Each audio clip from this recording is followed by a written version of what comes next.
Okay, so we set some moringa seeds to germinate the other day. And let's see where we are with that. Put these in here. All right, so, oh, nice, nice. We've got a nice little tail on this one. So we're gonna plant the, whoa, look at this one. Score. All right, so we have a very strong grower here.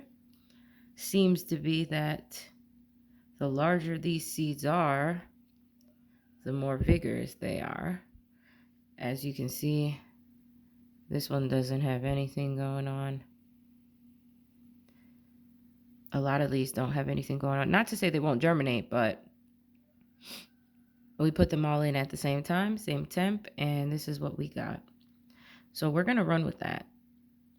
We're going to run with that for sure. So we got 1, 2, 3, 4. And these are trees. So, you know, when your space is limited, you don't want to be planting every single thing. You kind of want to be selective. So we have 4 of these, and we're going to get them in the soil immediately so that they can have a nice, happy home.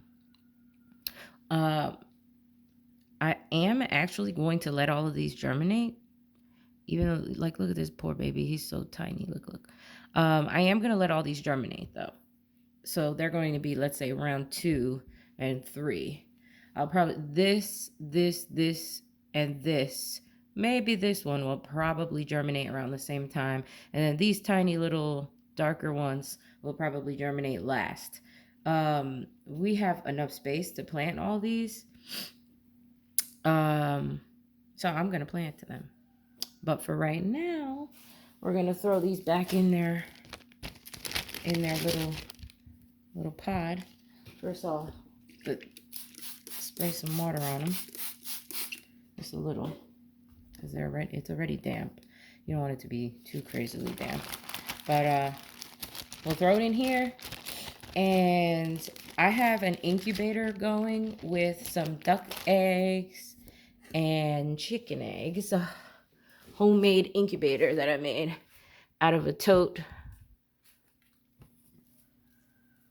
And we got some babies growing in there. So I've been using this warm area on top to germinate the seeds. Keep them nice and warm. We've got papaya. And those are empty. But yeah, so the papaya is next. And then this is the pot I'm using. Since we have 4, I'm going to place the largest grower in here because it seems to have 2, almost seems like it, yeah, it has 2 roots on this one. A nice thick root. So I'm going to use this one in a nice tall gallon water jug that we recycled. I like tall containers like this because trees, no matter what they are, they tend to, even if they fan out, they tend to need like a deeper pot. So they won't really take that much space in like this pot here. And they'll be the center of the trunk, the little stem area is about like this, but then it reaches the bottom fairly easy. So if we line these up, you've got quite the distance, same amount of soil, just a good 2 inches taller. I'm going to fill this up to the top. Again, after I water, because I'm going to water deeply. But so essentially I'm going to cover this up with a plastic bag or probably some saran wrap or something to keep that greenhouse effect in. You could just use the top of the bottle, but that's long gone. We don't know where that is. So we'll just cover it up to make a nice greenhouse effect because these plants grow in the tropics. So they are going to need to be moved indoors for the winter down in 7A where we are. We have like a hoop house situation, but I haven't set it up yet with a solar power and CFLs and a little heater in there yet for the winter. So eventually we'll get that. We'll get around to that. But for right now, we're getting this planted in here.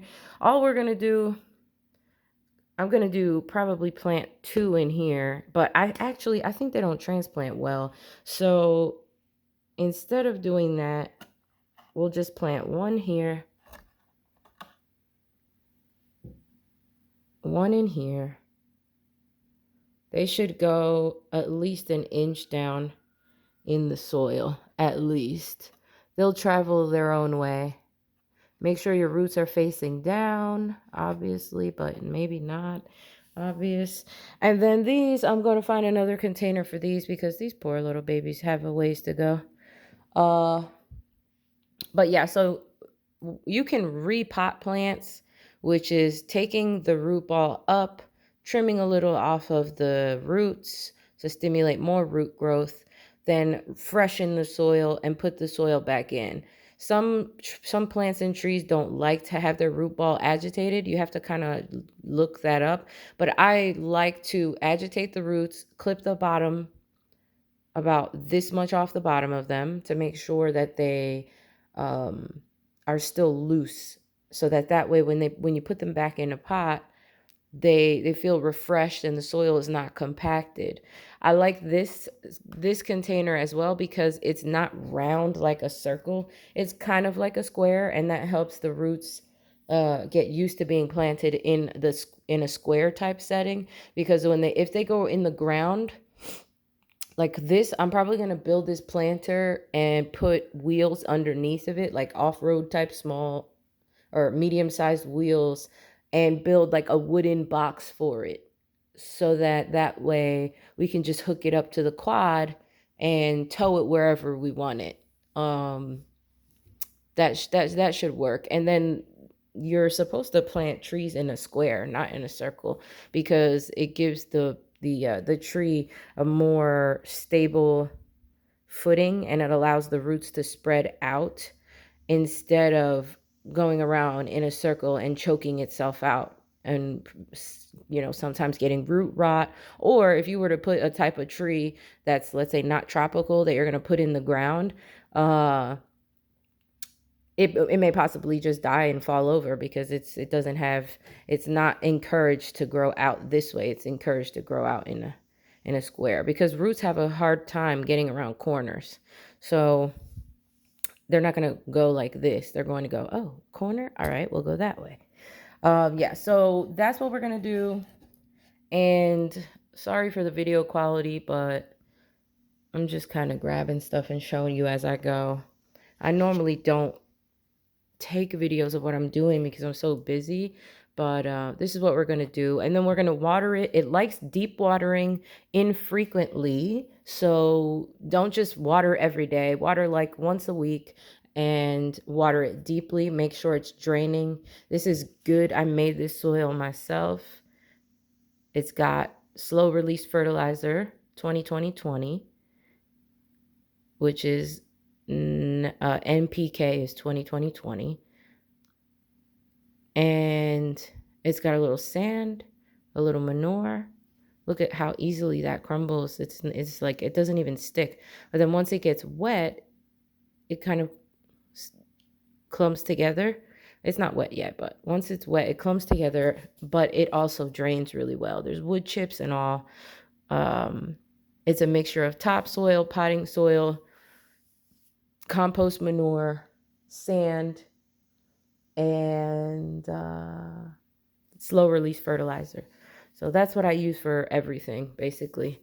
And even the cactus that I made will do well in that soil because it dries and it oh, I forgot to put the seed in there. It dries and it drains very easily. So you won't have to worry about root rot. All right. Hopefully that helps you.